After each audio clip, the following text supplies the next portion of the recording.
Ah, bon, on est bénis ensemble dans la maison de Dieu. Amen. Gloire à Dieu. Bien, sans plus tarder, je vais vous présenter une autre grande femme de Dieu. Et puis, vous la connaissez bien dans cette maison. Et puis, elle est aussi connue sur enseigne-moi.com. Elle fait des pensées du jour. Et puis, elle a un ministère aussi avec Enseigne-moi, comme vous savez, avec EMCI. Donc, elle porte beaucoup de chapeaux. Elle est maman et puis épouse de pasteur Jérémy. Et puis, elle est aussi notre amie qu'on aime beaucoup. Donc, j'aimerais ça vous inviter à accueillir chaleureusement notre oratrice pour ce matin, Annabelle Sourdril.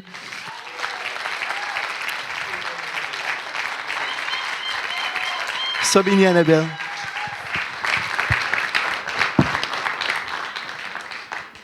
Bonjour à tous. Bonne fête des mères. Voilà, c'est fait. On peut passer à autre chose.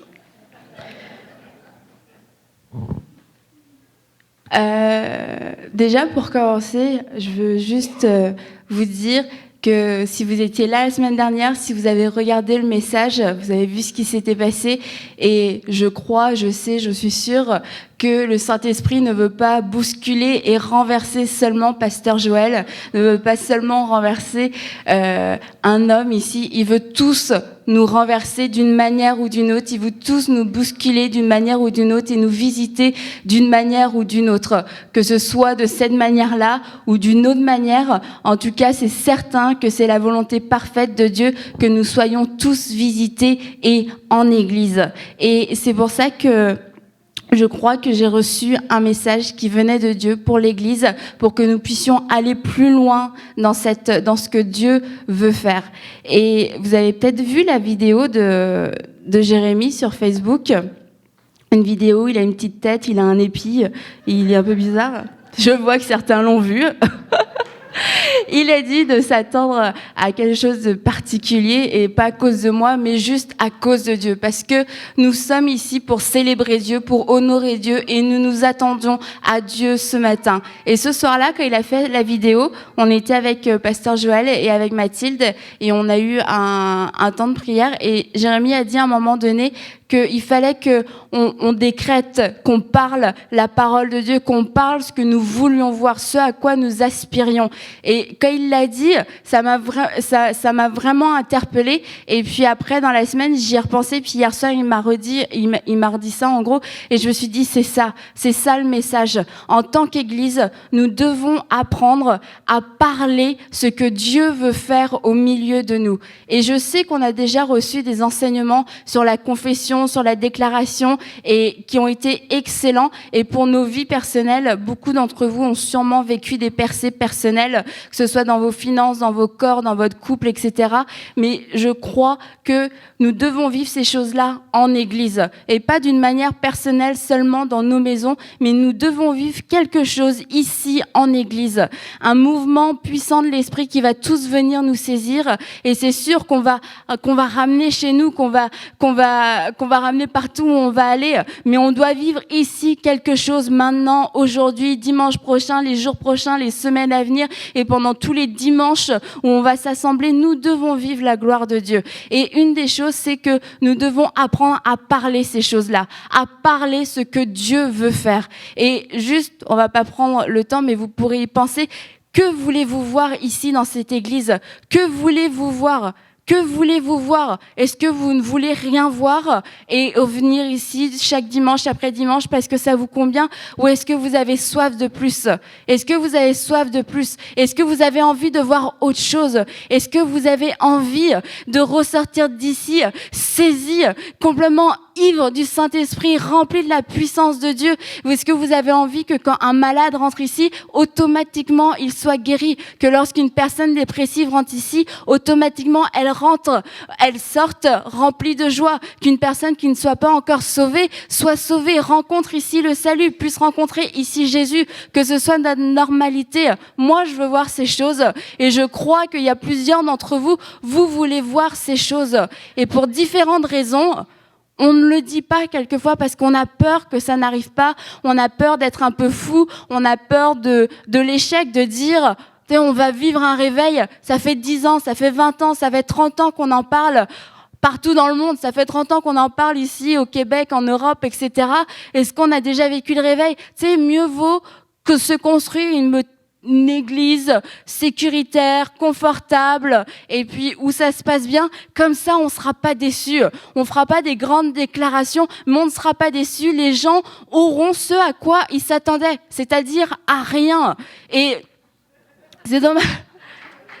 Mais je préfère m'attendre à Dieu et ne rien voir à cause de moi, parce que je n'ai pas encore saisi quelque chose, plutôt que de m'attendre à rien et de ne jamais rien voir. Je crois que si je n'ai pas vu pleinement encore aujourd'hui la gloire de Dieu se manifester dans ma vie, premièrement, c'est sûrement parce que je dois grandir dans mon intimité avec Dieu. Je dois découvrir une nouvelle dimension. Je dois aller à un niveau supérieur. Et je veux prendre cette responsabilité et ne pas me dire non, parce que ça se trouve de toute ma vie, je ne vivrai jamais le réveil, je préfère ne jamais y croire. Non, je préfère toute ma vie me préparer à vivre le réveil, à croire la parole de Dieu et à croire que je vais le voir de mon vivant, parce que c'est ce que la parole de Dieu me dit et que je ne veux pas croire en dessous de la parole de Dieu. Je ne veux pas mettre ma foi en dessous de la parole de Dieu. La foi ne peut pas être en dessous de la parole de Dieu. La vraie foi est juste dans la parole de Dieu.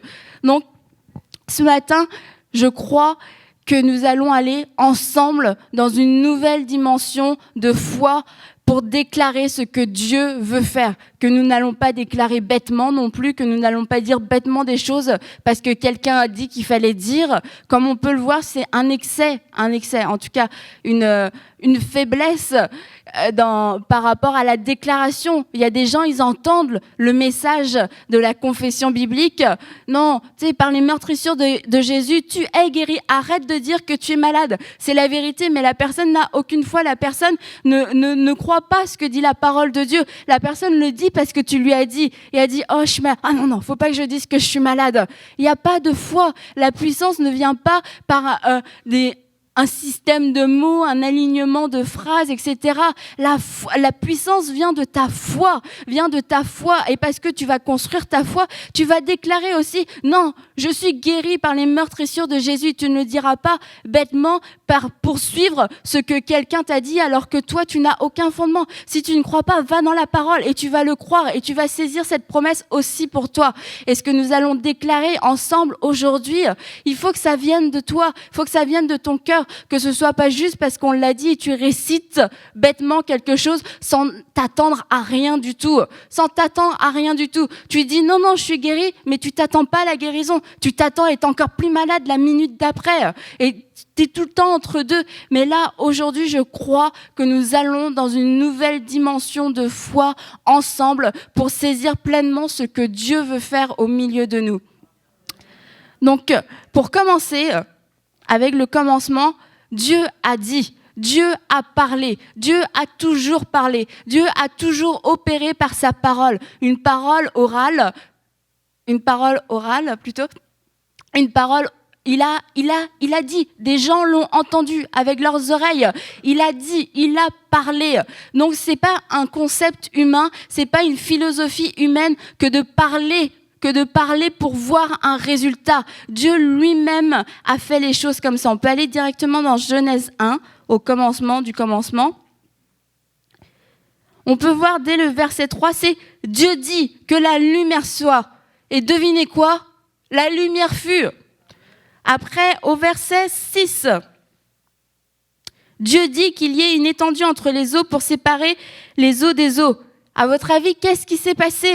Il y a eu une étendue d'eau, il y a eu la lumière, il y a eu tout ce que Dieu a dit, c'est passé. Selon la parole de Dieu, il y a eu un résultat. Et c'est cette parole-là dont nous devons nous saisir. Pas ta parole à toi, pas tes bonnes pensées, mais te saisir pleinement de la parole de Dieu.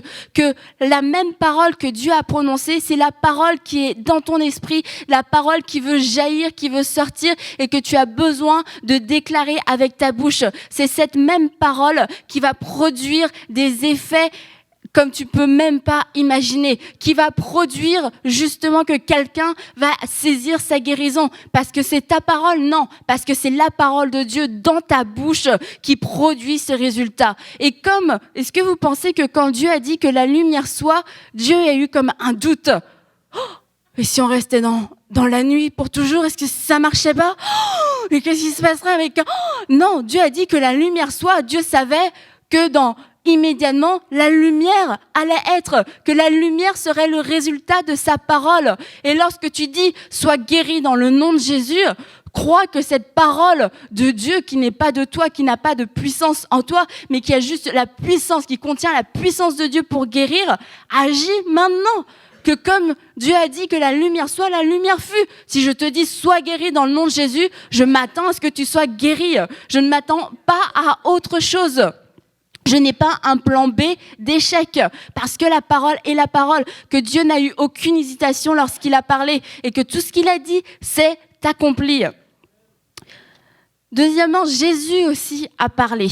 Jésus a constamment parlé. Jésus a dit ce qu'il faisait. Jésus a dit ce qui allait se passer. Jésus a parlé la guérison. Jésus a parlé la paix. Jésus a parlé le pardon des péchés. Jésus a parlé la résurrection. Jésus a parlé la vie. Et Jésus l'a dit constamment. Jésus n'était pas muet sur cette terre. Jésus est venu avec une bouche. Pourquoi ? Pour proclamer une bonne nouvelle. Et il l'a proclamé de sa bouche. Il l'a dit avec sa bouche. Le peuple, les gens, les pharisiens ont pu l'entendre, les pécheurs, les malades ont pu entendre cette bonne nouvelle. Et les résultats a été que partout où Jésus allait, tous les malades étaient guéris, que les gens qui étaient possédés étaient délivrés, que les aveugles voyaient, que les muets parlaient, que les paralytiques se levaient. Voilà le résultat de la parole. Quand Jésus a parlé, il y a eu un résultat. Et Jésus a dit à différentes reprises, lève-toi et marche. Lazare, sors, va en paix, tu es pardonné, sois guéri, ta foi t'a sauvé, ta foi t'a guéri. Il l'a dit, il l'a formulé de sa bouche. Jésus lui-même l'a formulé de sa bouche. Si Dieu a parlé, si Jésus a parlé, nous devons aussi, en tant qu'Église, nous devons parler. Mais nous devons parler la bonne chose. Nous devons parler la parole de Dieu. Nous devons déclarer ce que la parole de Dieu nous dit. Et on peut aller voir pour nous, ce qui nous concerne aujourd'hui, pour l'Église, aller dans Matthieu 16. Dans Matthieu 16, nous avons ici un message pour nous, au verset 18, qui nous dit « Et je te dis que tu es Pierre, et que sur cette pierre je bâtirai mon église, et que les portes du séjour des morts ne prévaudront pas contre elle. Je te donnerai les clés du royaume des cieux. Ce que tu lieras sur la terre sera lié dans les cieux. Ce que tu délieras sur la terre sera délié dans les cieux. » Comment voulez-vous lier ? Comment allez-vous délier ? Comment allez-vous faire ? Est-ce que vous allez vous enchaîner, vous déchaîner ? Non, vous allez parler la parole de Dieu qui libère. Vous allez proclamer cette bonne nouvelle qui libère les captifs. Vous allez déclarer cette parole de feu, cette parole qui est comme un marteau. Vous allez déclarer cette parole qui fait fondre les cœurs les plus durs, cette parole qui est une épée à double tranchant. C'est comme ça que nous pouvons lier et délier sur la terre et que nous voyons le monde spirituel opérer selon la parole de Dieu qui a été déclarée par notre bouche. Et si nous voulons voir le monde spirituel bouger, si nous voulons voir les choses surnaturelles se passer, si nous voulons voir le ciel venir ici nous envahir, nous avons besoin de parler, nous avons besoin d'appeler ces choses, nous avons besoin de voir ces choses et de les dire, je vois la gloire de Dieu, je vois la gloire de Dieu venir dans cet endroit nous remplir, je vois la gloire de Dieu venir sur nous, je vois la nuée de Dieu venir nous couvrir. Je vois la guérison. Je vois la puissance de Dieu venir détruire les jougs. Venir détruire les jougs de maladie, les jougs d'oppression, les jougs de peur. Je vois ces choses et je les dis. Et je les dis. Et pourquoi ? Parce que la parole nous dit que si tu as cru, tu parles, que si tu as cru, tu vas parler. Et que souvent, comme je l'ai dit au début, nous ne parlons pas parce que nous ne croyons pas, parce que nous avons l'impression de faire des déclarations qui dépassent l'entendement, qui dépassent ce qui pourrait réellement se passer. Et nous pouvons avoir peur, même ici, de dire du haut de l'estrade, nous allons voir Dieu agir ici. Parce que, qu'est-ce qui va se passer si Dieu n'agit pas ? Qu'est-ce que les gens vont se dire ? Peu importe. Parce que Dieu veut agir. Dieu veut agir au milieu de nous. Si Dieu n'agit pas pour X raisons, comme je vous l'ai dit au début, peu importe, je décide de croire que Dieu va agir. Je décide de croire que je le verrai. Je décide de croire que c'est la réalité, que c'est ma réalité, que c'est ma vérité et je m'y accroche. Et c'est pour ça que je prends ce courage de le dire, oui, Dieu va agir, Dieu va transformer nos vies, Dieu va déverser sa gloire au milieu de nous, Dieu va sauver une multitude au travers de nous, Dieu va sauver, Dieu va guérir, Dieu va délivrer au travers de nous, parce que nous sommes spéciaux, est-ce que c'est parce que c'est à cause de nous? Non, parce que je crois que nous sommes un peuple de foi, un peuple qui décidons de croire, un peuple qui décidons juste simplement de nous saisir de la vérité. Et c'est pas à cause de nous, encore une fois, c'est juste à cause de Dieu. Mais lorsque Dieu trouve des gens disposés et des gens disponibles, assez humbles pour croire qu'ils ne sont rien, assez humbles pour croire que leur programme, que leur connaissance, que leur liste de versets qu'ils connaissent par cœur, que leur décoration, que leur structure d'église n'est pas suffisante pour voir la gloire de Dieu, c'est là que Dieu va prendre plaisir à se déverser. Pourquoi? Parce qu'il y a une place pour lui. Il y a une place pour lui. Il y a une place pour lui. Il n'y a pas toute la place qui est prise par nos idées humaines, par nos stratégies humaines, par notre réussite humaine. Dieu vient visiter un peuple qui est faible. Parce que nous avons besoin de lui, parce que nous savons que nous avons besoin de lui. Nous savons que sans lui, nous ne sommes rien. Mais nous savons qu'en lui, nous pouvons tout. Nous savons qu'en lui, nous sommes plus que vainqueurs. Nous savons qu'en lui, que dans sa parole, il y a une puissance pour transformer des vies. Et ça, nous le savons. Et parce que nous le savons, nous croyons Dieu, nous honorons Dieu. Et Dieu aime tellement quand son peuple croit en lui, croit dans ce qu'il veut faire, croit dans sa puissance, croit encore dans les miracles. Dans les miracles. Les miracles ne sont pas que pour les évangiles. Les miracles ne sont pas que pour les actes. Les miracles sont pour nous aujourd'hui. Je veux voir des miracles. Je veux voir des miracles. Je veux arrêter de me dire quand je vois une personne malade, oui, mais là, il y a plus de chances qu'elle soit pas guérie plutôt qu'elle soit guérie. Non, je veux croire qu'elle soit guérie. Je veux que ce soit ma réalité. Je veux que ce soit ma normalité. Une normalité qui est une folie aux yeux des hommes, mais une normalité qui est tellement normale dans le royaume de Dieu. Dans le royaume de Dieu, qu'est-ce qui est normal? La maladie ou la guérison? La guérison, la santé divine. Voilà ce qui est normal. Et donne-nous, Seigneur, des yeux pour voir comme toi tu vois. Et dans Matthieu 18, on retrouve encore ces choses. Tout ce que tu liras, ce que tu déliras sur la terre sera lié et délié dans les cieux. Et on peut continuer un peu plus loin au verset Matthieu 18, au verset 19. En vérité, je vous dis encore que si deux d'entre vous s'accordent sur la terre pour demander quoi que ce soit, cela leur sera accordé par mon Père qui est dans les cieux. Car là où 2 ou 3 sont assemblés en mon nom, je suis au milieu d'eux. Et on a souvent pris ce verset-là, et à raison, pour s'assembler entre frères et sœurs et puis se mettre dans la foi ensemble pour une percée plus matérielle, avoir un travail, avoir peut-être même une guérison, avoir une percée au niveau de nos finances. On va s'accorder ensemble et puis on va déclarer la parole de Dieu ensemble. Mais c'est la vérité et c'est vrai, c'est bon, continuer de le faire. Mais il y a aussi une vérité pour nous en tant qu'Église, en tant qu'assemblée, en tant que groupe, en tant qu'équipe, que nous sommes plus que 2 ou 3 aujourd'hui. Et que là où nous sommes plus de 2 ou 3, nous pouvons demander des choses, nous pouvons parler des choses, nous pouvons formuler des requêtes, nous pouvons formuler des demandes et nous pouvons formuler ensemble une demande pour vivre ici un puissant mouvement de l'esprit, pour être visité, pour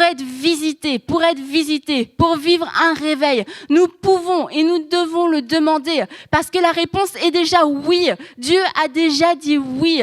Mais nous devons, en tant qu'Église, nous saisir de ces versets-là et nous en saisir tous ensemble ensemble, que ce n'est pas seulement Pasteur Joël qui demande un réveil, qui soupire après un réveil pour cette église, et que vous disiez, oh, Pasteur Joël va amener un réveil ici.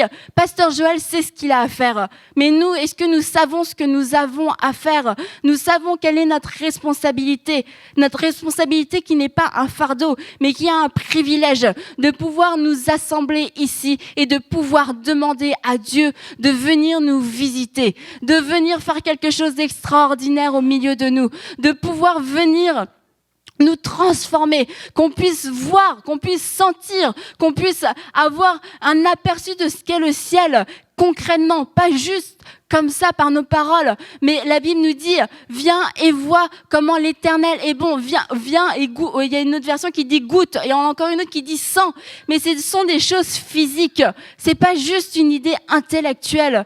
Je veux voir. Je veux goûter, je veux sentir la présence de Dieu, je veux pouvoir la palper, je veux pouvoir dire la présence de Dieu était tangible ici, je veux pouvoir dire Dieu était là, il était là. Comme Jérémie, il a déjà raconté quelquefois, une fois, quand il est revenu au Seigneur et que là, il a vraiment vécu une forte expérience et la présence de Dieu était tellement forte dans sa chambre qu'en levant la tête, il était sûr et certain en tout cas, il n'aurait pas été surpris que de voir Jésus à ce moment-là. Tellement c'était fort. Tu sais, quand quelquefois tu es dans une pièce et tu le sais, t'as pas vu, mais tu le sens qu'il y a quelqu'un. Tu sais qu'il y a quelqu'un, tu sais qu'il y a une présence qui est là, et tu te retournes et en effet il y a quelqu'un. Et pourtant tu n'as pas vu, tu n'as pas entendu, mais tu le savais.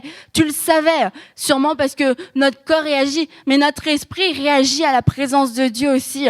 Et dans ce lieu, nous devons pouvoir dire, j'ai vu, j'ai senti, j'ai goûté la présence de Dieu. Je l'ai vue, je l'ai sentie, je l'ai goûtée, elle est réelle, elle est vraie, elle est authentique. Et elle m'a transformée, Et je vous disais tout à l'heure de ne pas parler selon des automatismes. Pas seulement parce que là, on a dit ça, et puis, ok, d'accord, on va le dire, je crois dans un réveil. Amen, alléluia. Il n'y a pas énormément de puissance. Ce qui va amener la puissance, comme je vous l'ai dit, c'est la foi. La foi vient de ce qu'on entend, et ce qu'on entend vient de la parole de Dieu. Et on parle de la parole depuis tout à l'heure, mais il n'y a pas de solution magique, il n'y a rien d'autre en dehors de la parole. Vous pouvez chercher, aller à droite, à gauche, mais si c'est en dehors de la parole, il n'y aura aucune puissance, il n'y aura aucune vérité, car la parole, encore une fois, nous dit que Jésus est le chemin, la vie et la vérité. Il n'y a pas un deuxième chemin, il n'y a pas une deuxième alternative, il n'y a pas une deuxième parole, il n'y a pas une deuxième façon de voir Dieu agir qui se n'est au travers de ce qu'il a dit déjà dans sa parole, car il est sa parole.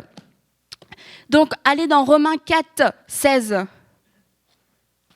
Parce que beaucoup de gens veulent vivre des choses dans l'esprit, mais sans la parole de Dieu.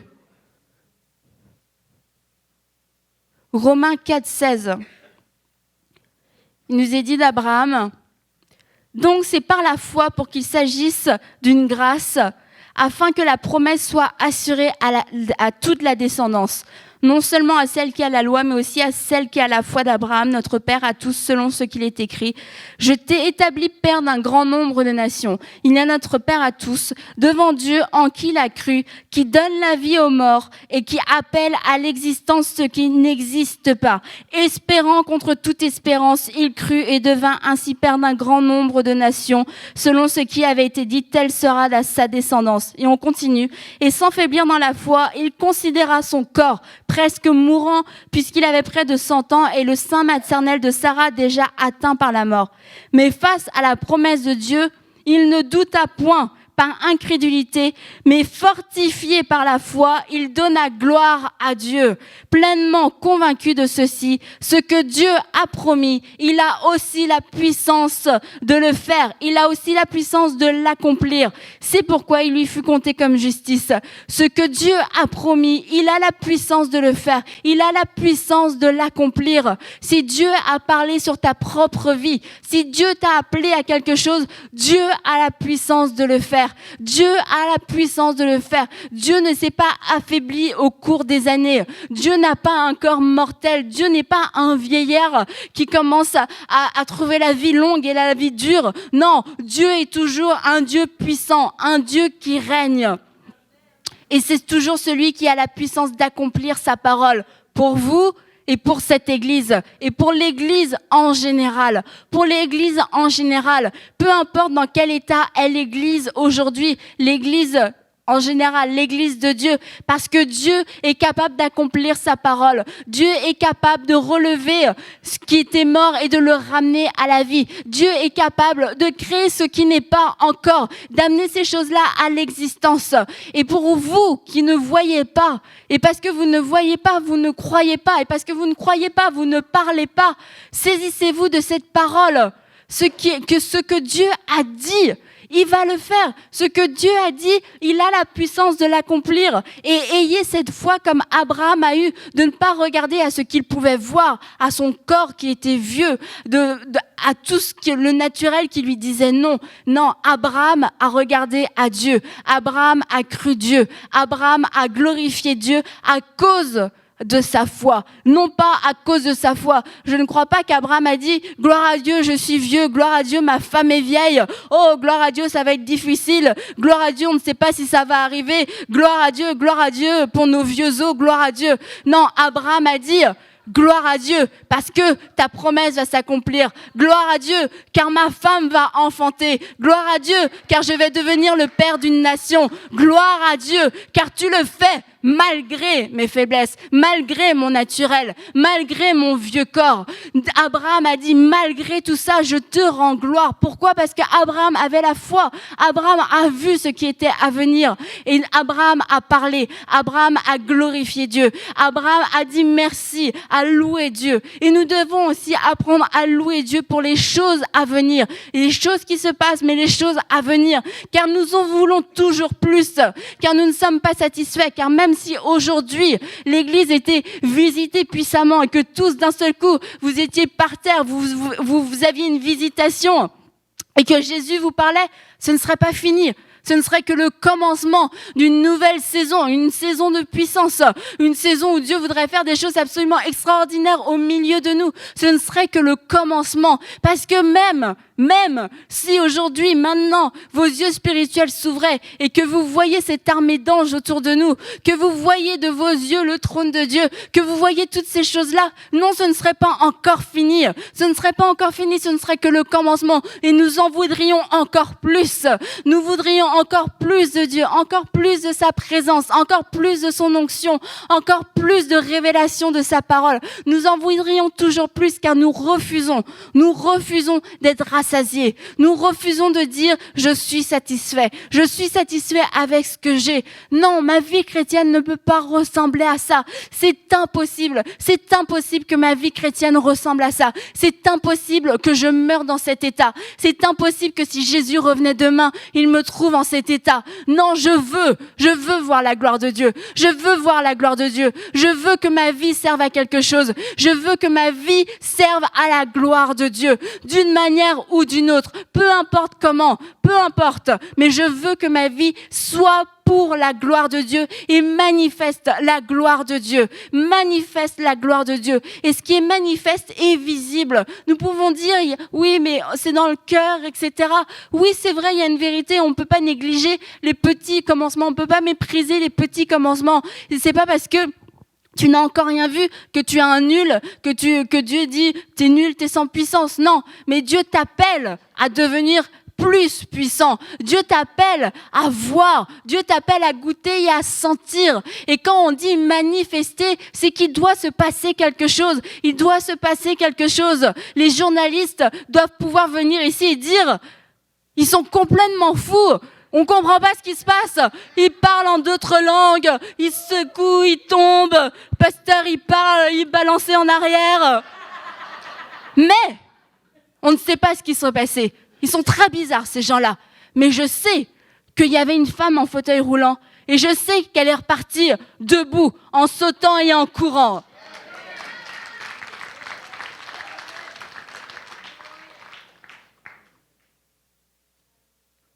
On a parlé de ce dont on doit parler. Mais une chose, à ne pas parler.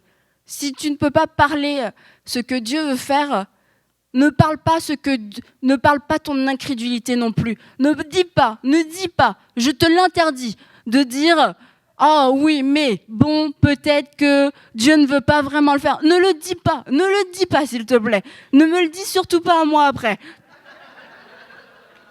J'aurais du mal à pas le prendre personnellement là.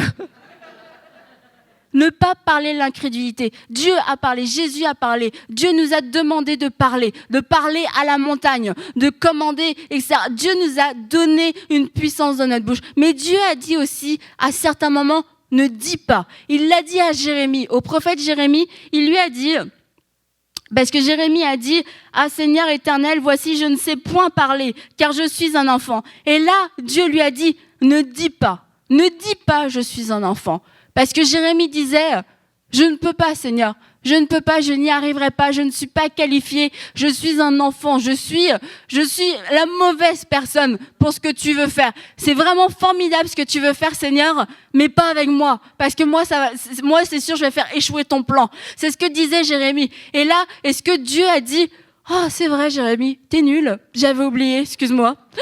Suivant, non, Dieu a dit à Jérémie, ne dis pas. Ne parle pas ces choses-là sur ta vie. Ne dis pas des choses comme ça, car c'est moi qui t'ai appelé. C'est moi qui vais te donner une parole. C'est moi qui te donnerai des choses à voir.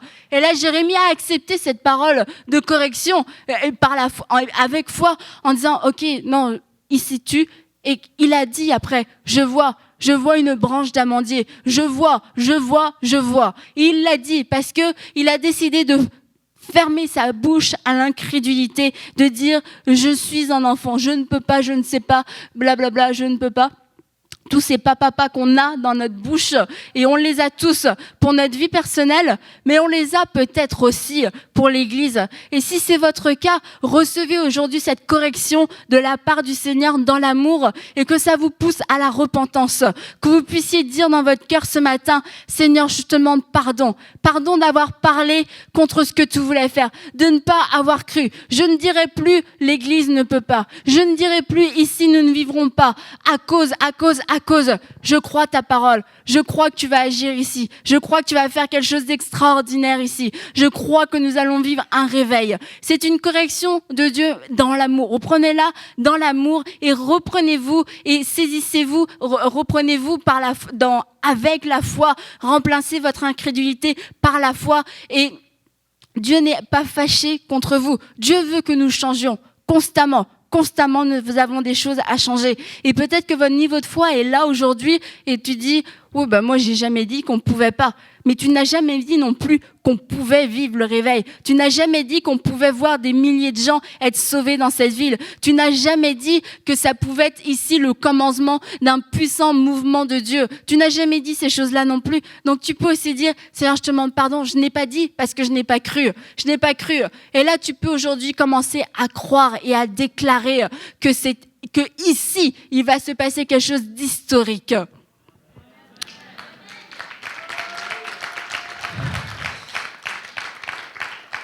Et la Bible nous dit aussi dans Matthieu 6, concernant l'inquiétude, la crédulité, il dit « Ne vous inquiétez donc pas, point, et ne dites pas que mangerons-nous, que boirons-nous, de quoi serons-nous vêtus ?» Dieu, encore une fois, dit « Ne dites pas, ne parlez pas, ne dites pas ces choses. » Ça veut dire c'est inutile.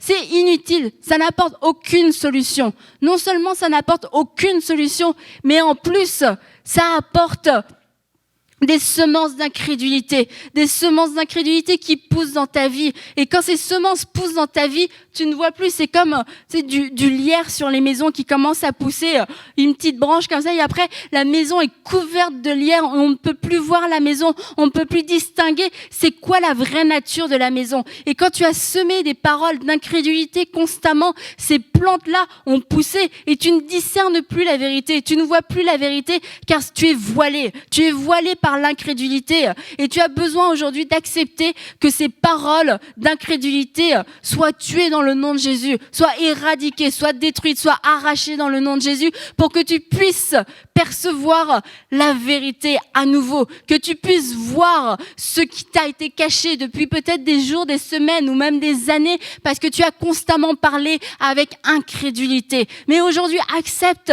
que ces plans, accepte que ces forteresses, que ces mensonges soient détruit, soit arraché de ta vie pour voir la vérité, pour croire la vérité et pour parler la vérité, pour faire partir de ce qui va se passer ici.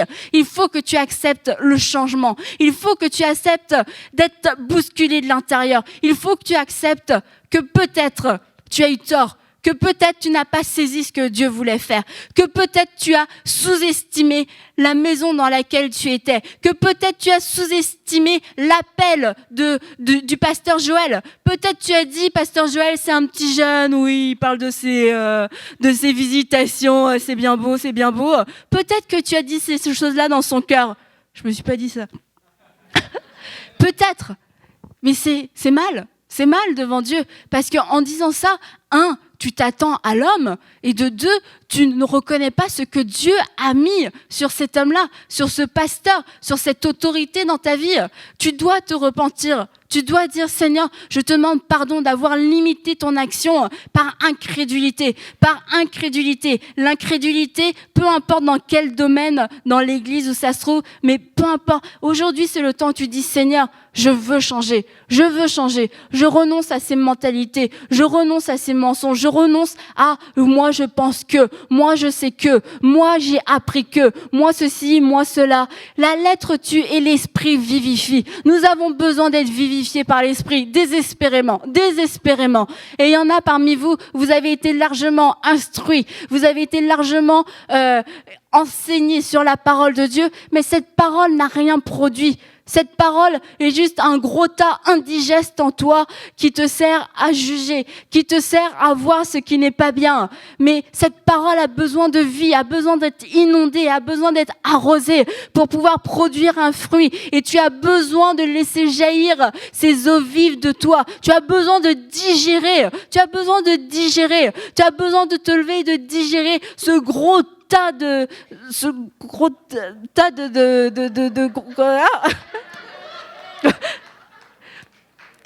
c'est pas ça que je voulais dire. Digère. Et l'autre chose, c'est nous devons nous attendre au Saint-Esprit. Et on peut aller dans Jean 16.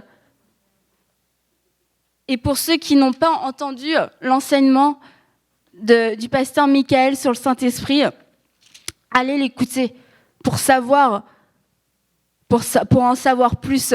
Si vous dites le Saint-Esprit, est-ce qu'on peut lui parler, est-ce qu'on peut avoir une communion, etc. Allez écouter son enseignement. Il est très très clair. Il est vraiment très très clair. Jean 16, verset 13 nous dit « Quand il sera venu, lui, l'Esprit de vérité, il vous conduira dans toute la vérité. » Car ses paroles ne viendront pas de lui-même, mais il parlera de tout ce qu'il aura entendu et vous annoncera les choses à venir. Lui me glorifiera parce qu'il prendra ce qui est à moi et vous l'annoncera.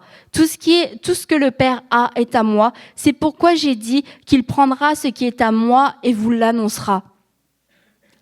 Voilà ce à quoi nous devons nous attendre du Saint-Esprit, qu'il nous conduise dans la vérité. La vérité, c'est quoi ? C'est que je répandrai mon esprit sur toute chair, que je donnerai des songes et des visions, que nous avons le droit de soupirer après des songes et des visions. Nous avons le droit d'aspirer aux dons spirituels. Nous avons le droit d'aspirer à voir des gens sauvés au travers de la parole de Dieu. Nous avons, la vérité nous enseigne quoi ? La vérité nous enseigne que les malades doivent être guéris, que les gens qui sont captifs doivent être libérés. La vérité, l'esprit nous conduit dans la vérité. L'esprit nous conduit dans la vérité. Et la vérité, c'est encore une fois la parole de Dieu. Alors laissez-vous conduire par l'Esprit de Dieu. L'autre chose, il me glorifiera. Il prendra ce qui est à moi et vous l'annoncera. Il glorifiera Jésus. Il glorifiera Jésus. Il manifestera Jésus au milieu de nous. Et je m'attends, c'est pour ça que je m'attends au Saint-Esprit, parce que je veux voir le Saint-Esprit. Je m'attends à ce que le Saint-Esprit, dans son mandat pour nous, en tant qu'Église, puisse venir glorifier Jésus, prendre tout ce que Jésus a et nous l'annoncer, que nous puissions le voir au milieu de nous. Je m'attends à l'action puissante du Saint-Esprit au milieu de nous. Je m'attends, oui, à ce qu'il glorifie Jésus. Je m'attends à voir Jésus. Je m'attends à être conduit dans la vérité. Et qu'est-ce qu'il nous dit ? Tout ce que le Père a est à moi. C'est pour ça que j'ai dit qu'il prendra ce qui est à moi et vous l'annoncera. il annoncera le ciel, il va nous annoncer le ciel. Il nous parle du ciel, il nous parle de l'éternité, il nous parle du trône, il nous parle de la sainteté de Dieu, il nous parle de tout ce qui a attrait à Dieu. C'est ça dont le Saint-Esprit nous parle et c'est ça que nous voulons voir. Et lorsque nous laissons quelqu'un s'exprimer, si vous laissez quelqu'un s'exprimer, c'est parce que vous voulez normalement entendre ce qu'il a à dire. Et au travers de ce qu'il va dire, au travers de sa personnalité, il va y avoir un résultat. Si Martine joue du piano et que je lui dis et que sa spécificité pour s'exprimer, ça va être au piano. Elle va prendre le piano et elle va commencer à jouer du piano. Le résultat est que je vais entendre le piano dans mes oreilles, qu'il va y avoir une manifestation à un moment donné de ce qu'elle va faire. Et le Saint-Esprit, la manière dont il communique, entre autres, et la manière dont il se manifeste, c'est au travers d'un mouvement de l'Esprit où il vient nous visiter d'une manière ou d'une autre. Et que ce soit comme Pasteur Joël la semaine dernière, que ce soit comme dans d'autres endroits. Dans d'autres endroits, il y a eu des gens qui ont ri. Dans d'autres endroits, des gens sont tombés. Dans d'autres endroits, des gens ont pleuré. Dans d'autres endroits, des gens ont sauté. Dans d'autres endroits, des gens ont... On ne sait pas ce que Dieu fera ici, au milieu de nous. Mais je veux voir le Saint-Esprit agir et je m'attends au Saint-Esprit. Je veux laisser la place au Saint-Esprit. Nous voulons lui laisser la place. Et je sais pas, est-ce que vous voulez lui laisser la place au Saint-Esprit? Même si ça vous dérange. Même si, et qui est prêt à vivre quelque chose comme, qui s'est dit la semaine dernière, oh, en tout cas, j'aurais pas aimé être à la place de Pasteur Joël. Oh là là! Pas parce qu'il s'est fait mal, parce que vous avez vu qu'il s'était pas fait mal, parce que vous pouvez trouver ça gênant, parce que vous pouvez trouver ça humiliant, parce que vous pouvez trouver ça dérangeant, parce que vous ne comprenez pas, parce que vous trouvez ça inutile, et vous avez dit dans votre cœur, oh, moi, jamais ça m'arrivera. Mais peut-être que le Saint-Esprit veut te bousculer aujourd'hui et que tu soupires depuis des années pour voir un réveil dans ta famille. Tu soupires des années pour voir tes enfants être sauvés. Tu soupires depuis des années pour voir cette ville, pour voir cette province être transformée. Mais toi-même, tu refuses d'être transformé parce que tu veux être transformé selon ton propre plan. Tu veux que ça se passe chez toi, dans ta maison, quand tu vas lire ta Bible à 8h avec un petit café et un petit morceau de gâteau et puis entre 8h et 8h15 et que là tu sois totalement transformé, que la puissance de Dieu te saisisse et qu'à 8h20 tu sois dans la rue, tu pries pour les gens et tout le monde est guéri. C'est comme ça que tu as prévu que ça se passe. Et peut-être que le Saint-Esprit veut faire d'une autre manière avec toi. Une manière que tu n'as pas prévue. Une manière dont tu ne veux même pas. Tu ne veux pas. Tu te dis quand tu vois ces choses-là, oh, j'espère que personne va venir prier pour moi. Je veux pas tomber. Moi, je me suis déjà dit ça plein de fois. En plein de réunions. Je voyais les gens tomber et ma prière, c'était pas « Seigneur, visite-moi. Seigneur, oh, visite-moi. Transforme-moi. Seigneur, je veux pas tomber. Rends-moi invisible. Passe par-dessus moi, c'est pas grave. » Mais pourquoi? Parce que j'avais pas conscience que j'étais en train de manquer ma visitation, que j'étais en train de manquer ma percée, que j'étais en train de manquer ma promotion divine pour aller plus loin, plus vite, plus haut, pour accomplir plus de choses, pas pour ma gloire, mais pour la gloire de Dieu. Et quand la Bible te dit de ne pas considérer nos propres intérêts, ne considère pas aujourd'hui tes propres intérêts, ta coiffure, tes vêtements, ta dignité, ne considère pas ces choses-là parce que le Saint-Esprit veut venir te visiter et je l'ai dit d'une manière ou d'une autre. Et Marie a été visitée d'une manière ou d'une autre. Marie est tombée enceinte. Marie, son ventre a grossi et tout le monde l'a vu. C'était sa visitation. Une grossesse hors mariage, sans mari, de celui qui allait être le Messie, qui allait venir sauver le monde. C'était sa visitation. Imaginez. Pasteur, j'en reviens toujours à toi. Pasteur Joël, lui, il tombait, propulsé. Bon, il y a la vidéo, donc on pourra le voir sans arrêt pendant 10 ans. Vous pouvez le mettre en boucle chez vous. Mais imaginez Marie, tous ces mois où elle a dû vivre. Elle a vécu sa visitation jour après jour, elle-même, toute seule, à voir son ventre grossir. Elle a vécu sa visitation dehors, quand les gens ont commencé à la regarder. C'est ma visitation divine. T'inquiète pas. Franchement, Marie, mais quelle femme de foi! Quelle femme courageuse, quelle femme qui a accepté d'être dérangée, d'être sortie de son confort, sortie de ses plans, sortie de tout ce qu'elle avait pu prévoir. Elle est sortie, elle a continué de marcher et sa visitation était visible de tous. Et aux yeux de beaucoup de gens, sa visitation était une honte, était une humiliation, était un scandale. Mais Marie savait qu'elle portait la visitation divine. Elle savait qu'elle portait la promesse que l'ange lui avait annoncée. Et toi, aujourd'hui, tu peux porter cette promesse. Et cette promesse veut se manifester. Et c'est peut-être d'une manière dérangeante, peut-être d'une manière que tu ne comprends pas, peut-être de la manière dont tu n'as pas choisi. Mais pense à Marie. Marie a porté cette visitation des mois et des mois aux yeux des gens, des pharisiens, des religieux, de sa famille. Marie a dû s'expliquer plus d'une fois, mais Marie n'a pas avorté. Marie ne s'est pas cachée. Marie n'a pas délaissé la promesse de Dieu, n'a pas dit au bout d'un moment, non, c'est trop dur, j'abandonne. Marie est allée jusqu'au bout. Jésus est né. Et Marie a pris soin de Jésus encore après. Et imaginez ici, dans notre monde naturel, les histoires de famille, quand le père est pas le père, etc., que c'est un peu flou. Ça fait parler. Les voisins parlent, la famille parle, les oncles parlent. Imaginez Marie. Marie a accouché. Joseph, non, n'est pas son père, c'est sûr. Et la Bible nous en parle pas. Pourquoi? Parce que c'était son quotidien. Mais est-ce que ça nous apporte quelque chose? Non. Qu'est-ce qui nous a apporté quelque chose? C'est qu'elle ait pu enfanter l'enfant de la promesse. Et que ce Jésus-là était le Fils de Dieu venu sur terre pour mourir à la croix, pour que, à travers son sacrifice, nous puissions tous être rachetés. Que notre dette puisse être effacée. C'est la promesse que Marie a portée en elle. Et tu portes une promesse aussi. Tu portes cette visitation en toi et elle peut être dérangeante. Elle peut être vraiment dérangeante, très dérangeante. Elle peut être humiliante aux yeux des gens. Mais aurais-tu voulu que Marie passe à côté de cette visitation et que tu passes à côté de ton rachat, que tu passes à côté de ta vie éternelle, que tu passes à côté du sang de Jésus, que lui seul a pu te rendre pur, que lui seul a pu te laver de tous tes péchés. Marie n'avait sûrement pas conscience de tout ça, mais Marie avait conscience qu'il y avait quelque chose de grave, quelque chose d'important, quelque chose qui allait changer l'humanité, quelque chose qui a valu qu'un ange vienne la visiter, qu'un ange vienne l'avertir, qu'un ange vienne lui parler. Et Marie a dit à l'ange que tout ce que tu as dit s'accomplisse. Et vraiment aujourd'hui, c'est mon cœur, c'est que vous puissiez dire aujourd'hui, Seigneur, que tout ce que tu as dit puisse s'accomplir.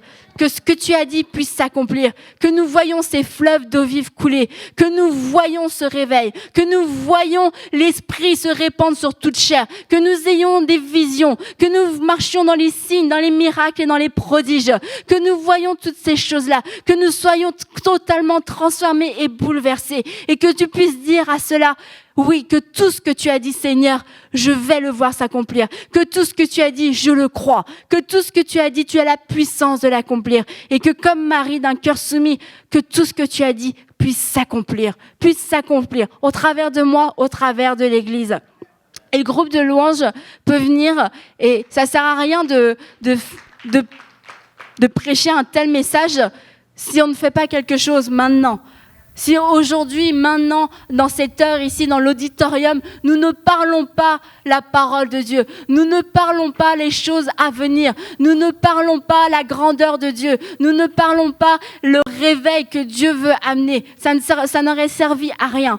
Donc le groupe de louanges va venir et puis ensemble, nous allons déclarer cette parole et nous allons ensemble nous fortifier dans la foi comme Abraham s'est fortifié dans la foi et ensemble, nous allons glorifier Dieu. Nous allons dire ce que Dieu va faire au milieu de nous et nous allons le voir car il a la puissance de l'accomplir. Et puis, Michael, Jérémy, Pasteur Joël, si vous voulez venir, vous pouvez déclarer tout ce que vous avez à déclarer. Et levez-vous.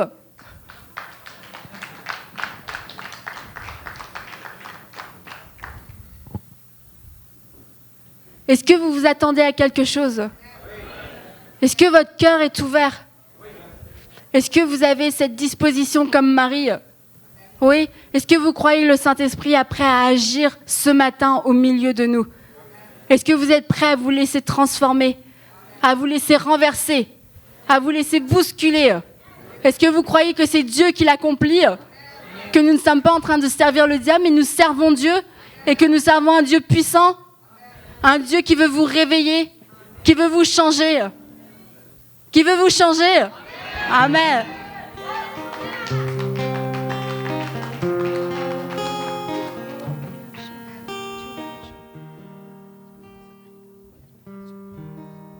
Oh, et Pasteur Wallace, excusez-moi, c'est certain. Pasteur Wallace a une parole de feu dans sa bouche pour cette église aussi. Alléluia. Et là, ensemble, en église, comme un seul homme, nous allons élever notre voix. Vous pouvez parler en esprit, soyez libres. Et puis, on va juste ici diriger, parce que l'esprit nous conduit dans la vérité. Et si l'esprit nous conduit vers la guérison, nous allons déclarer la guérison. Si l'esprit nous conduit vers la délivrance, nous allons parler, nous allons déclarer la délivrance. Et nous voulons rester sensibles à ce que le Saint-Esprit veut faire ce matin au milieu de nous. Car non, ce n'est pas fini. Nous avons entendu la parole, maintenant nous voulons voir la parole se manifester. Nous voulons voir la parole agir. Je veux voir, je veux sentir et je veux goûter. Oh, alléluia. Merci Seigneur. Merci Seigneur pour ta parole qui a été puissante, ta parole qui est toujours puissante. Et nous nous attendons à cette parole. Nous déclarons avec foi ta parole qui nous transforme. Et nous nous mettons devant toi Seigneur ce matin. Et nous nous rendons disponibles pour ce que tu veux faire. Ô Saint-Esprit, je m'attends à toi. Je m'attends à ta manifestation. Saint-Esprit, tu es libre. Tu es libre de faire ce que tu veux. Au travers de moi, au travers de cette église, nous nous rendons libres et disponibles. Nous disons oui. Nous disons oui à ce que tu veux faire. Peu importe la forme que cela prendra, nous voulons dire oui, Saint-Esprit. Glorifie Jésus. Élève Jésus au milieu de nous. Élève Jésus au milieu de nous. Alléluia. Allez-y, commencez à louer Dieu, à lui dire oui, tu es grand, tu es grand, tu es grand, tu es grand, tu es majestueux, tu es digne de louange, tu es celui qui règne au siècle des siècles, tu es celui qui a dominé, celui qui a créé toutes choses par sa parole, tu es celui devant qui rien ne peut tenir, tu es de celui devant qui je fléchis le genou, tu es celui qui accomplit encore des miracles. Alléluia, tu es celui qui n'est pas limité. Tu es celui qui n'est pas limité. Oh non, ta parole, ton action, ta puissance n'ont aucune limite, Seigneur. Et nous ne voulons poser aucune limite ce matin. Nous voulons te laisser agir pleinement, pleinement, pleinement. Alléluia.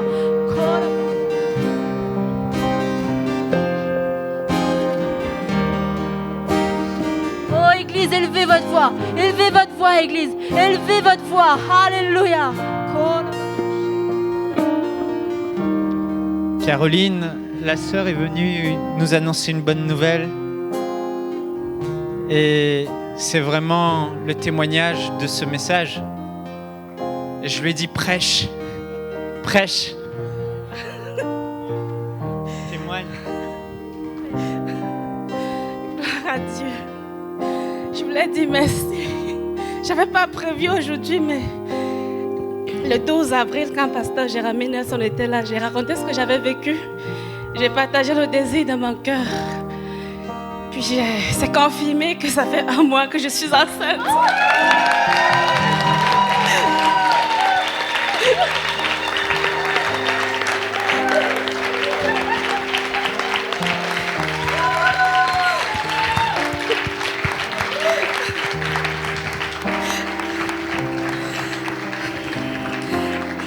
Avant que le pasteur Jérémie n'arrive, j'avais pris 1 semaine de prière. J'avais encouragé beaucoup de gens de jeûner et de s'attendre à sa venue, que Dieu l'utilise puissamment.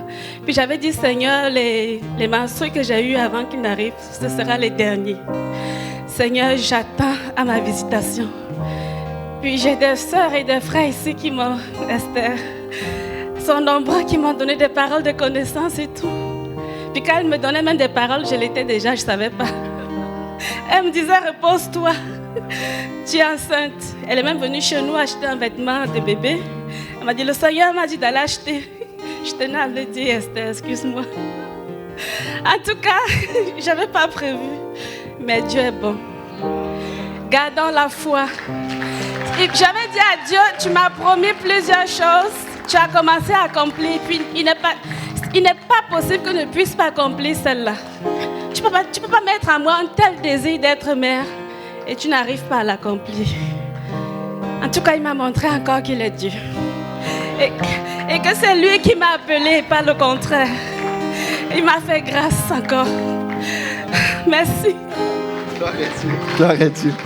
Amen. Bonne fête des mères. Amen. Gloire à Dieu. Pendant qu'Annabelle prêchait, je recevais juste une parole. Une chose importante, c'est que, vous savez, il y a une parole de foi, une parole de vérité, puis on peut s'accorder avec la foi pour recevoir la promesse. On est d'accord? Amen. Mais aussi, l'ennemi, parfois, il va inspirer quelqu'un, même des chrétiens, puis ça m'est arrivé, pour vous dire, oui, Dieu a dit, mais c'est peut-être pas aussi glorieux que tu penses. Peut-être c'est juste ça. Et si l'ennemi peut réussir à vous faire, vous accorder avec moins que, il vient de gagner. Comprenez-vous? Est-ce que vous me suivez? Non, vous ne suivez pas. Mais l'ennemi veut que vous acceptiez moins que la promesse. Tout simplement. Que peut-être, oui, mais. Et il y a des voix de doute aussi des fois que l'ennemi envoie. Ça ne veut pas dire que les gens sont mal intentionnés. Mais si on s'accorde avec le moins, on va être volé, on va se faire voler, puis on va être perdant à plusieurs niveaux. Et vous savez, on a l'Esprit de Dieu qui habite avec nous, mais je ne veux pas être trop négatif, mais je veux juste vous faire comprendre une chose. Je crois qu'on doit renoncer aux autres voix qu'on a entendues et qu'on a acceptées dans nos vies. Et ces autres voix-là ne viennent pas de Dieu, ils viennent du royaume des ténèbres. On peut ouvrir des portes à l'incrédulité dans nos vies et, oui, avoir le Saint-Esprit en nous et vivre avec un démon. Comprenez-vous ce que je suis en train de dire? Vous pouvez vivre avec un démon qui vous dit toujours des mensonges. Ça, c'est une chose importante. On a l'Esprit de Dieu en nous. Je ne dis pas qu'on a un démon en nous, comprenez bien. Vous avez l'Esprit de Dieu en vous, mais sa voix est comme éteinte parce que vous écoutez toujours la voix d'un autre qui vous dit « ça se peut pas à cause de ci puis à cause de ça ». Mais aujourd'hui, j'avais à cœur, comme Annabelle prêchait, on doit non seulement déclarer la vérité, mais on doit renoncer au royaume des ténèbres et fermer des portes. Êtes-vous d'accord? Donc, je vais vous demander, répétez après moi, au nom de Jésus, je commande à tout esprit du royaume des ténèbres, quitte ma vie. Au nom de Jésus, je cesse de croire le mensonge, je crois la vérité. Au nom de Jésus, amen. Entendez-vous les portes fermées? Sont fermées au nom de Jésus. Amen. Gloire à Dieu. Et là, on ne va pas les ouvrir. Quand vous entendez des paroles de doute, de défaite, de découragement, des paroles pour vous voler votre foi, gardez les portes fermées. Vous pouvez le voir, regardez par le petit trou là, de votre maison. Vous dites, non, il ressemble au diable, je ne veux rien savoir. Amen. On va croire la parole de Dieu. Amen. Et pas se laisser influencer par des esprits qui veulent vous voler. Parce que Dieu ne nous appelle pas à être volés, il nous appelle à recevoir la parole de Dieu, les promesses. Gloire à Dieu, je suis béni. Pasteur Michael, tu as une parole? Tu es dans les escaliers, c'est prophétique. Tu veux monter vers là-haut. Amen. Et en passant, je veux le dire encore, lui aussi est un papa. Avance. Et son épouse est là. Je ne sais pas, elle est tranquille, mais on va la féliciter plus tard peut-être. Mais en tout cas, soyez bienvenus. Amen. J'aimerais qu'on puisse réagir simplement sur ce message et pas perdre le flow du message. C'est tellement important. Et toutes les fois où j'ai vu Dieu agir dans les réunions que j'ai pu faire, ou même dans ma vie, et on le voit encore dans la vie de la sœur, elle était prédestinée à ne pas pouvoir avoir d'enfant dans le naturel. Elle est restée dans la foi, elle l'a eu, mon épouse pareil. On voit que Dieu est vivant. Le problème, c'est qu'on regarde aux autres et ce qui se passe autour dans d'autres églises, dans d'autres vies des autres chrétiens, alors que comme Annabelle l'a dit, on devrait regarder à ce que dit la parole de Dieu, au standard de Jésus-Christ. Et chaque fois qu'on booste notre foi, qu'on s'attend à Dieu, qu'on est dans l'expectative, l'atmosphère devient électrique. Et quand cette atmosphère devient électrique dans l'air et quand dans votre cœur commence à jaillir quelque chose qui vous donne envie de bouger, de bondir et de parler la parole de la foi, à ce moment-là, ce que Dieu a prévu de faire depuis 2000 ans dans nos vies commence à se manifester. Il commence à se manifester. Alors j'aimerais vraiment qu'on puisse rester dans cette atmosphère de déclaration de la foi, parce que c'est ce que Dieu veut. C'est ce que Dieu veut? Vous croyez que c'est ce que Dieu veut? La Bible dit, Dieu dit de lui-même, n'y a-t-il rien d'étonnant de la part de l'Éternel? Il n'y a personne qui soit comme moi. C'est ce qu'il a dit. Il n'y a personne qui soit comme moi. Et il dit, je suis vivant, dit l'Éternel. Je suis vivant et Dieu est là. Et Dieu est là. Mais dans ces derniers temps, la Bible dit que les hommes deviendront de plus en plus égoïstes. Égoïstes, pensant à eux, aimant le plaisir plus que Dieu. Frères et sœurs, si nous voulons voir la gloire de Dieu ce matin, il faut commencer par mourir à cet égoïsme. Il faut commencer à arrêter de penser à notre ventre, à nous, parce que le message que Dieu nous a accordé ce matin, le message qu'il nous a adressé ce matin, c'est d'être visité par son esprit pour son royaume, et pas pour avoir une maison, et pas pour penser à notre retraite, et pas pour venir à l'église pour apprendre des styles de vie et des méthodes pour mieux vivre notre vie. Il veut qu'on vienne ici pour goûter à son esprit, pour goûter à sa présence, pour être des témoins de ce qu'il fait dans le royaume de Dieu. Et je m'adresse maintenant à vous, frères et sœurs, sincèrement, si cet esprit d'égoïsme qui gagne ce monde vous a gagné, s'il vous plaît, frères et sœurs, repentez-vous. Repentons-nous de fixer nos pensées sur nos maisons. Repentons-nous de fixer nos pensées sur notre retraite. Repentons-nous de fixer nos pensées sur comment gagner plus d'argent. Repentons-nous de fixer nos pensées sur nos petites bénédictions. Qu'est-ce que Dieu peut faire pour mon ventre? Mais fixons nos yeux sur lui. Et qu'est-ce que nous pouvons devenir comme Christ, qui nous a enseigné, qui nous a appris un autre chemin, celui du renoncement, celui qui meurt à lui-même, celui qui se charge de sa croix. Frères et sœurs,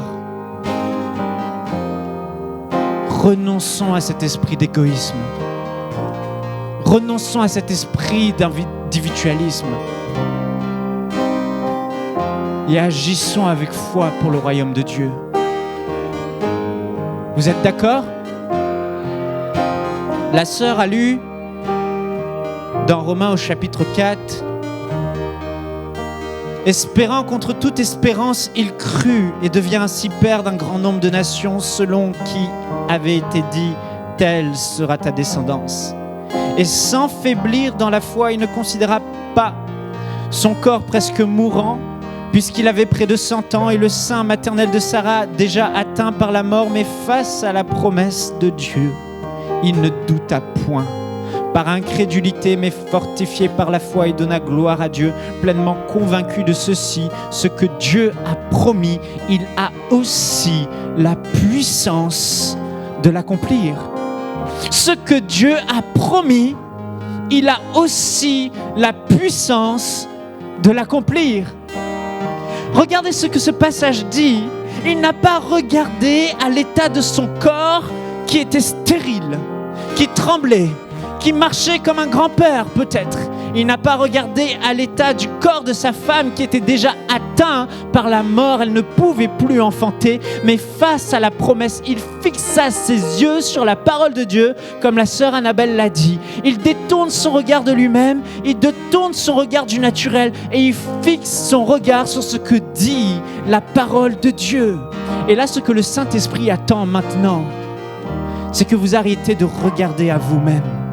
Oh oui, vous avez des faiblesses. Oui, vous n'êtes pas connu. Oui, vous n'êtes pas dans le ministère. Oui, vous êtes peut-être des Étienne inconnus. Oui, peut-être vous avez une mauvaise estime de vous-même.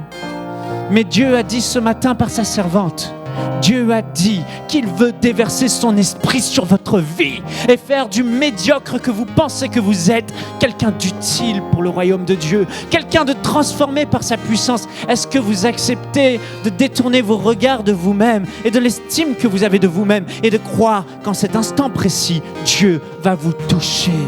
Plusieurs personnes sont venues ici. Le Saint-Esprit a parlé de plusieurs manières, disant que de ce lieu, Dieu va visiter des personnes, disant que dans ce lieu, Dieu va envoyer une vague, disant que quelque chose va se passer au Québec. Mais toi, tu te regardes et tu dis, mais qui je suis? Tu te regardes et tu te dénigres constamment. mais vois-toi simplement comme une personne qui est morte à elle-même et Christ qui vit en toi. Vois la vie de Dieu en toi. Vois le Saint-Esprit te visiter ce matin. Et je veux croire que ce matin, Dieu va agir. Je veux croire que ce matin, on va agir sur sa parole et Dieu va agir. Je veux croire qu'on va commencer à changer notre confession et voir que Dieu va nous visiter ce matin.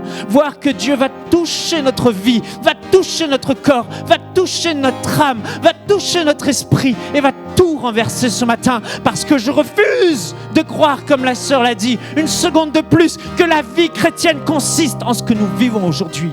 Non, la vie chrétienne consiste en ce que Jésus a vécu.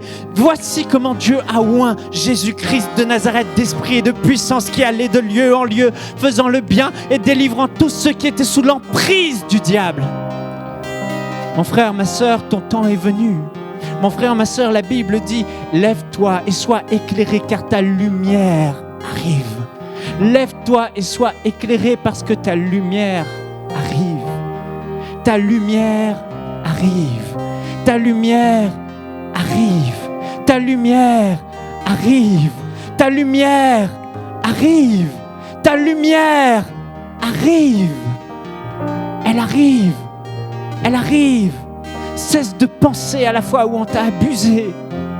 Oh, on t'a abusé peut-être, mais fixe tes yeux sur celui qui veut te remplir de son esprit maintenant.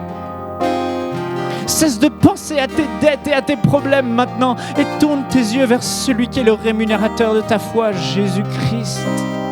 Parce qu'il est là et ce matin, il veut faire quelque chose. Ce matin, il veut que tu parles la vie. Ma femme ne pouvait pas avoir d'enfant. Et quand elle a entendu le message de la foi dans son cœur, elle a cru et elle a commencé à parler et à déclarer ce qu'elle ne voyait pas. Je suis enceinte. Et elle l'a été. Qu'est-ce que tu veux que Dieu fasse dans ta vie? Qu'est-ce que tu veux que Dieu fasse dans ton église? Dieu a dit qu'il voulait te remplir. Il a dit qu'il enverrait son esprit sur toute chair. Vos fils et vos fils prophétiseront. Vos jeunes gens auront des visions. Père Céleste, tu n'es pas un homme pour mentir, ni un fils d'homme pour te repentir. Ce que tu as déclaré, tu vas l'accomplir. Nous le croyons, Père, maintenant. J'aimerais qu'on puisse s'avancer devant, tous ensemble, et qu'on s'attende à Dieu, encore une fois.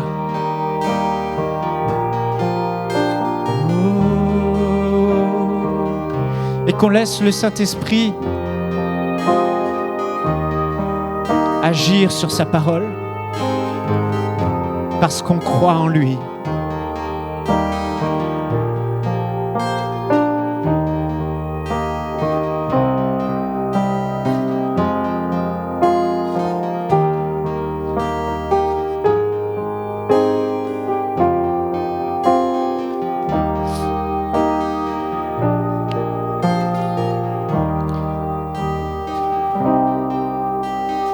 La parole déclare dans le livre de 1 Roi, au chapitre 18 et au verset 41. Ouvrez vos cœurs. Venez devant, plus au centre. Il y a de la place. Venez, venez, venez. Dieu va agir. Et Élie dit à Akab, monte, mange et bois, car il se fait un bruit qui annonce la pluie. Akab monta pour manger et pour boire, mais Élie monta au sommet du mont Carmel. Et se penchant contre terre, il mit son visage entre ses genoux et dit à son serviteur, monte et regarde du côté de la mer. Le serviteur monta, il regarda et dit, il n'y a rien. Élie dit 7 fois, retourne, alléluia. À la 7e fois, il dit, voici un petit nuage qui s'élève de la mer et qui est comme la paume de la main d'un homme. Élie dit, monte, et dit à Akab, attelle et descend, afin que la pluie ne s'arrête pas. En peu d'instants, le ciel s'obscurcit par les nuages, le vent s'établit, et il y eut une forte pluie. Akab monta sur son char et partit pour Jizréel. Et la main de l'Éternel fut sur Élie, qui se saignit les reins et courut devant Akab jusqu'à l'entrée de Jizréel. Vous savez, ça c'est quelque chose de divin, ça. c'est que, comme la sœur a prêché ce matin, qu'est-ce que Dieu veut faire dans l'Église? Je voyais juste les petites gouttes au commencement, mais non. Il y avait du vent. Et comme nous venons juste de lire, il est venu une grosse orage. Et c'était juste la paume de la main au commencement. Et c'était le signe que Dieu n'était pas arrivé puis descendre de cette pluie-là sur l'Église. Et si vous avez la foi comme un grain de sénévé, Dieu dit que les montagnes vont se tasser. Et vous allez être inondés, comme c'est arrivé dans ce passage qu'on vient de lire ce matin. Et qu'on peut s'attendre juste à le mouvement de l'Esprit de Dieu dans cette Église, afin que sa gloire soit éclatée au milieu de nous, et que le vent vienne, et que la pluie vienne sur l'Église ce matin. Et nous allons recevoir tout ce que Dieu a pour chacun de nous. Et ensemble, on va être couverts de cette pluie abondante, cette pluie chaude, cette pluie qui vient d'en haut, qui vient des cieux, et que l'Éternel va être glorifié dans ce lieu comme jamais auparavant, à cause que c'est le temps de Dieu. C'est le temps de Dieu. C'est le temps de Dieu. Amen. Gloire au Seigneur.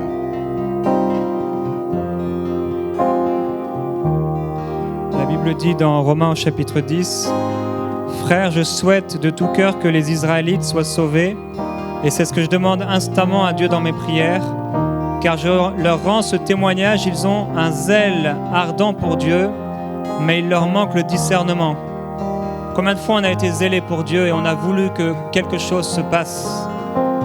Mais l'apôtre Paul dit ici que les Israélites n'ont pas reçu, malgré leur zèle, parce qu'il leur manquait de discernement. Il dit en méconnaissant la manière dont Dieu déclare les hommes justes. Ça veut dire qu'ils n'ont pas compris la manière dont Dieu rendait les gens justes. Et en cherchant à être déclarés justes par leurs propres moyens, ils ne se sont pas soumis à Dieu en acceptant le moyen par lequel il nous déclare justes. Les Israélites étaient, et ils sont encore très zélés, mais ils ont refusé le moyen que Dieu avait choisi. Et quel est ce moyen? Il dit car le Christ a mis fin au régime de la loi pour que tous ceux qui croient soient déclarés justes. Et c'est ça le message de l'Évangile. C'est tous ceux qui croient, non pas tous ceux qui font ou tous ceux qui espèrent, mais tous ceux qui croient. Les Israélites étaient zélés, ils priaient beaucoup, ils faisaient toutes sortes d'aumônes et de sacrifices, mais ils n'ont pas cru. Et la Bible dit que ce sont des exemples pour nous. Ils n'ont pas cru. Voici en effet comment Moïse définit la justice qui procède de la loi. Celui qui se soumettra aux exigences de la loi vivra grâce à elle. Mais voici comment s'exprime la justice reçue par la foi. Qui montera au ciel? Combien de fois les gens ont dit « Et comment ça va se passer? Qui va pouvoir me le prouver? Est-ce que je peux avoir une preuve au moins avant de croire? Le Christ n'en est-il pas descendu? Ou bien qui descendra dans l'abîme? Le Christ n'est-il pas ressuscité des morts? Que dit-elle donc? La parole de Dieu est tout près de toi.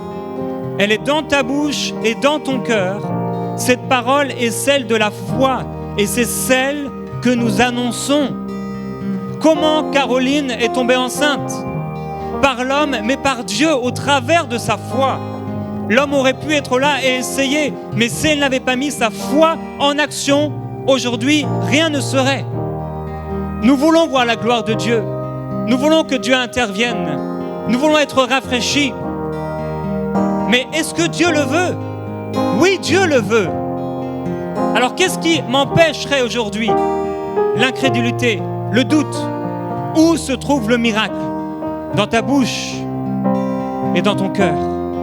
Où se trouve le réveil? Dans ta bouche et dans ton cœur. J'étais dans plusieurs églises et les pasteurs me disaient, tu sais, cette ville, c'est la ville la plus dure de la région. Cette ville, c'est la ville la plus dure de mon pays. Et c'est faux, parce que dans cette même ville, des églises étaient en feu. des chrétiens gagner des âmes.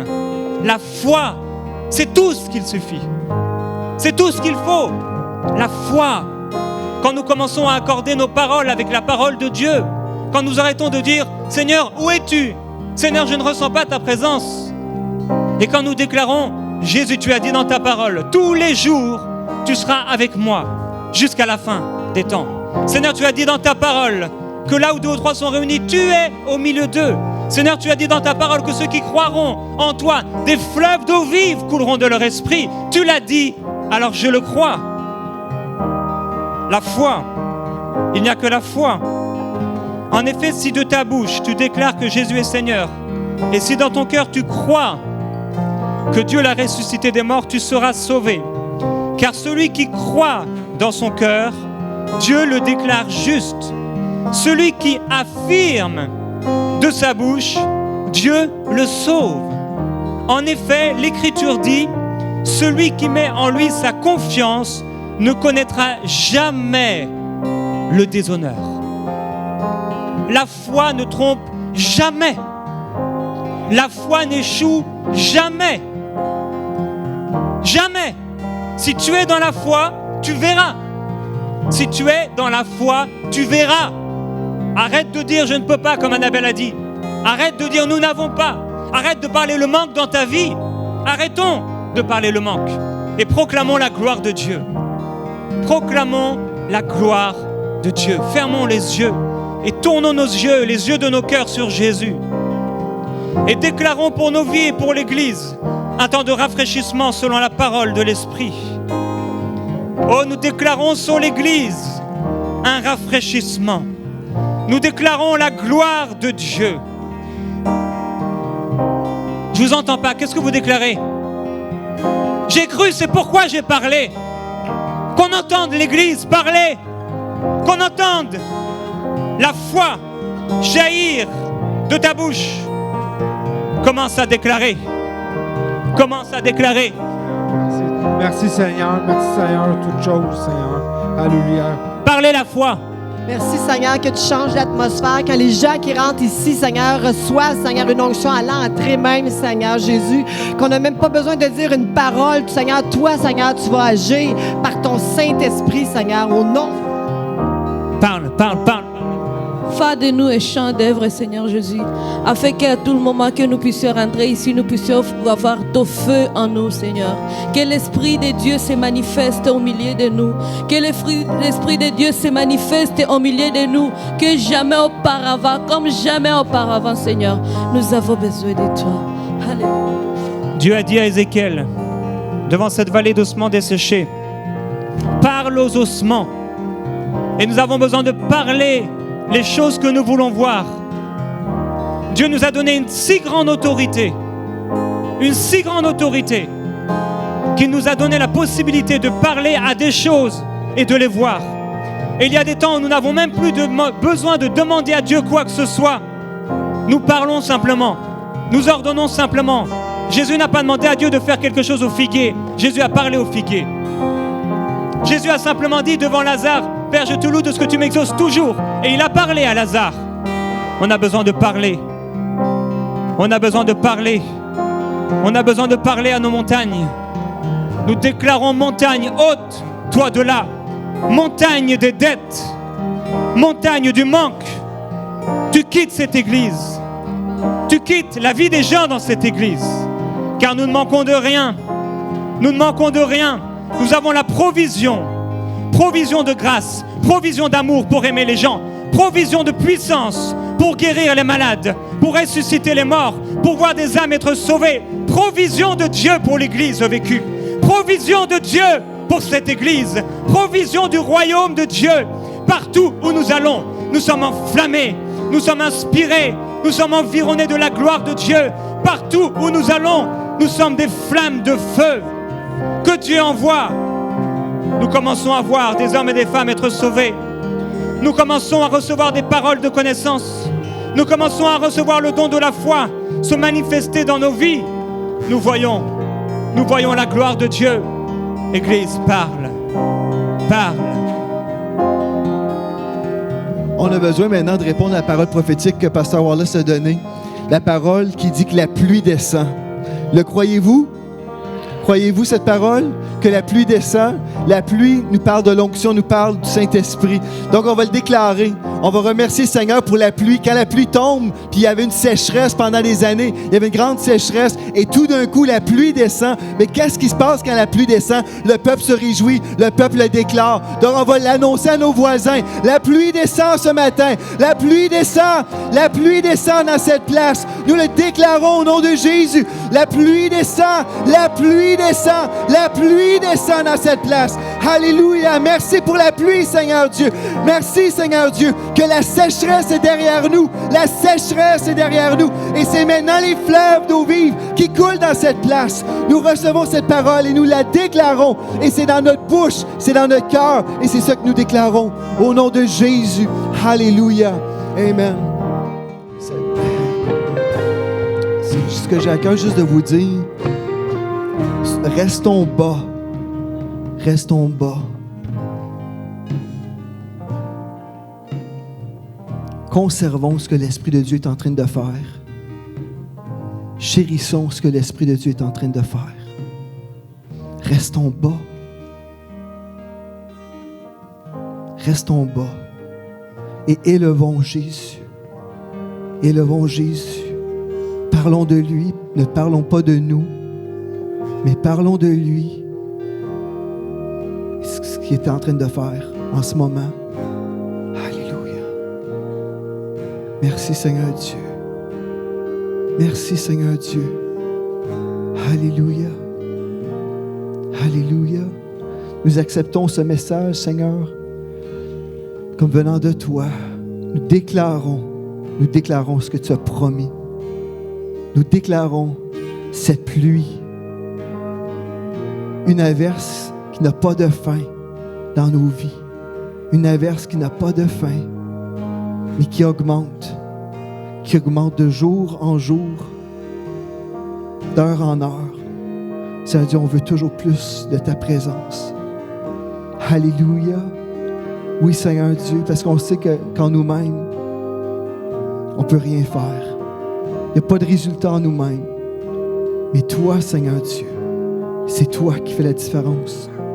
C'est toi qui amène le résultat des vies transformées.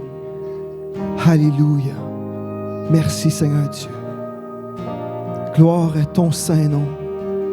Merci pour ce privilège que nous avons d'être ensemble dans cette maison et de te connaître, Esprit de Dieu. Alléluia. Nous te louons, nous t'aimons, Jésus. Amen. Alléluia. Amen. On ne veut pas brusquer personne. Restez aussi longtemps que vous voulez. Amen. Mais pour nos amis sur Internet, que le shalom de Dieu soit sur vous. Amen. Et sur vous. Et bonne fête des mères. Gloire à Dieu. Amen. Merci Annabelle. Amen. Gloire à Dieu.